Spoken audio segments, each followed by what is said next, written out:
السلام علیکم five class آج ہم اپنا نیا لیسن سٹارٹ کرنے جا رہے ہیں۔ اس کا عنوان ہے پاک چین دوستی۔ ٹھیک ہے، پاک کا مطلب ہے پاکستان اور چین بھی ایک ملک کا نام ہے، اور پاکستان اور چین کی دوستی کے بارے میں ان کے جھنڈے پر بنائے ہوئے ہیں۔ یہ چین کا جھنڈا اور یہ پاکستان کا جھنڈا ہے۔ تو پاک چین دوستی آج ہم چیپٹر پڑھیں گے۔ جیسا کہ آپ لوگوں کو پتہ ہے کہ چین ہمارا دوست ملک ہے۔ پاکستان چین دوستی کے بارے میں کہا جاتا ہے کہ یہ ہمالیہ سے بلند، سمندر سے گہری اور شہد سے میٹھی ہے۔ پاکستان کی طرح چین براعظم ایشیا میں واقع ہے۔ آبادی کے اعتبار سے دنیا کا سب سے بڑا ملک ہے۔ اگر کسی ملک کی آبادی زیادہ ہو تو اس ملک کی ترقی کی رفتار کم ہو جاتی ہے، لیکن چین نے اپنی ترقی کی رفتار میں فرق نہیں آنے دیا۔ 1949 میں چین آزاد ہوا تو اسلامی ملکوں میں پاکستان سب سے پہلا ملک تھا جس نے اسے آزاد ریاست کے طور پر تسلیم کیا، اور یہیں سے پاک چین دوستی کا آغاز ہوا۔ دونوں ملکوں نے ایک دوسرے کے ملکوں میں اپنے اپنے سفارت خانے قائم کیے۔ چین نے مشکل وقت میں ہمیشہ ہماری مدد کی۔ 1965 کی پاک بھارت جنگ میں چین نے ہمارا بھرپور ساتھ دیا۔ چین نے ہمیشہ ایک اچھا ہمسایہ ہونے کا ثبوت بھی دیا۔ شاہراہ ریشم، جسے شاہراہ کرم بھی کہتے ہیں، پاک چین دوستی کا سب سے بڑا ثبوت ہے۔ اس کا ایک سرا پاکستان میں اور دوسرا سرا چین میں ہے۔ قراقرم جیسے دشوار یعنی مشکل اور بلند ترین پہاڑی سلسلے کو چیرتی ہوئی یہ عظیم شاہراہ چین کے شہر کاشی گڑھ سے جا ملتی ہے۔ یہ شہر کا نام ہے کاشی گڑھ۔ یہ وہی شہر ہے جس کا ذکر شاعر مشرق علامہ محمد اقبال رحمۃ اللہ علیہ نے اپنے ایک شعر میں یوں کیا ہے: ایک ہوں مسلم حرم کی پاسبانی کے لیے، ایک ہوں مسلم حرم کی پاسبانی کے لیے، نیل کے ساحل سے لے کے تابہ خاک کاشی گڑھ۔ 5 کلاس، یہ شاہراہ جو ہے دونوں ملکوں کے درمیان تجارت کا ذریعہ ہے۔ اپنی بلندی اور بناوٹ کی وجہ سے اسے دنیا کا 8واں عجوبہ کہا جاتا ہے۔ اسے دنیا کی بلند ترین شاہراہ ہونے کا اعزاز بھی حاصل ہے۔ اس کی تعمیر کا آغاز 1958 میں کیا گیا۔ ہزاروں جو پاکستانی اور چینی انجینئر اور مزدوروں نے دن رات محنت کر کے شاہراہ ریشم کی تعمیر کا کام 1978 میں مکمل کیا۔ لوگ اسے شاہراہ ریشم کہیں یا شاہراہ قراقرم، لیکن حقیقت یہ ہے کہ پاکستان اور چین کے لیے یہ شاہراہ دوستی کا درجہ رکھتی ہے۔ اس شاہراہ کی کل لمبائی 1300 کلومیٹر ہے۔ اس کا 806 کلومیٹر حصہ پاکستان میں اور 494 کلومیٹر چین میں ہے۔ پاک چین دوستی کو مزید مضبوط کرنے کے لیے دونوں ملکوں کے درمیان 5 جولائی 2013 کو پاک چین اقتصادی راہداری کی تعمیر کا معاہدہ ہوا۔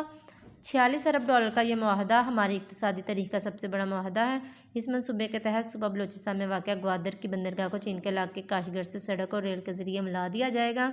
اس منصوبے کے تحت دونوں ملکوں کے درمیان گیس اور تیل کی پائپ لائن بھی بچھائی جائے گی۔ اس منصوبے کی تکمیل سے جہاں پاک چین دوستی مزید مضبوط ہوگی، وہاں ملک میں خوشحالی بھی آئے گی۔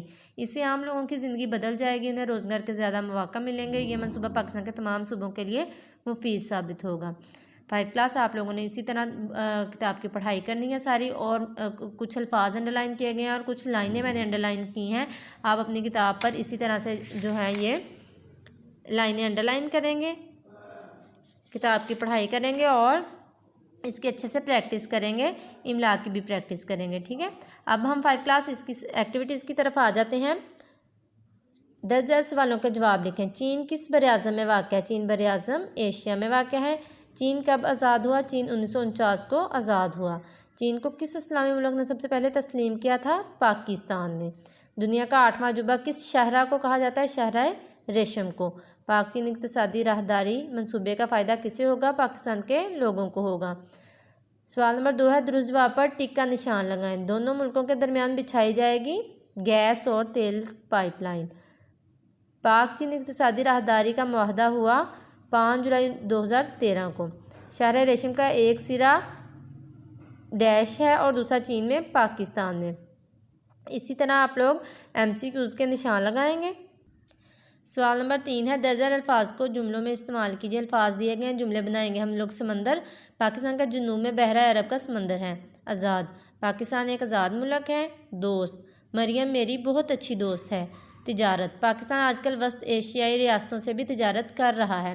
ملک، پاکستان ایک زرعی ملک ہے۔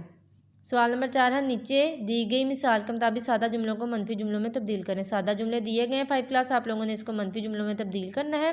تو آئے ہم کس طرح سے ان کو تبدیل کریں گے۔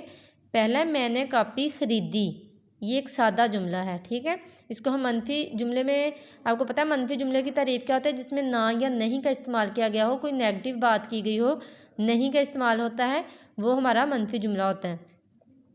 تو ہم اس کو کیسے کریں گے؟ میں نے کاپی نہیں خریدی، اس نے امتحان دیا، اس نے امتحان نہیں دیا۔ اسی طرح تمام سادہ جملوں کو منفی جملوں میں تبدیل کر دیں گے۔ 5 کلاس آپ لوگوں کو میں نے بتایا کہ درخواست بیٹا کس طرح لکھتے ہیں۔ سب سے پہلے اپنے اسکول کا نام ہوتا ہے، ٹھیک ہے، تو اسی طرح آپ لوگ اس کو درخواست کو پڑھیں گے، اس کی بریفنگ جو دی گئی ہوئی ہے اس کی آپ اچھی طرح سے پڑھیں گے، اور اس کو درخواست جو ہے وہ نیکسٹ پیج پہ ہماری دی گئی ہے، وہ درخواست آپ لکھیں گے، ٹھیک ہے۔ یہ دی گئی مثال کو پیش نظر رکھتے ہوئے بھائی کی شادی کے لیے چھٹی کی درخواست لکھنی ہے، ٹھیک ہے۔ انہوں نے ہیڈر فوٹر آپ کا لکھا ہوا ہے، اب صرف باڈی لکھنی ہے۔ آپ لوگوں کو پتہ ہے کہ ہیڈر میں ہم اپنے اسکول کا نام لکھتے ہیں اور جس جگہ رہتے ہیں وہاں کا ایڈریس لکھتے ہیں، اور پھر باڈی لکھتے ہیں۔ باڈی لکھنے کے بعد جو اس کا فوٹر ہوتا ہے اس میں بھی آپ لوگ اپنا نام لکھتے ہیں، کلاس کا نام اور ڈیٹ وغیرہ لگاتے ہیں، ٹھیک ہے۔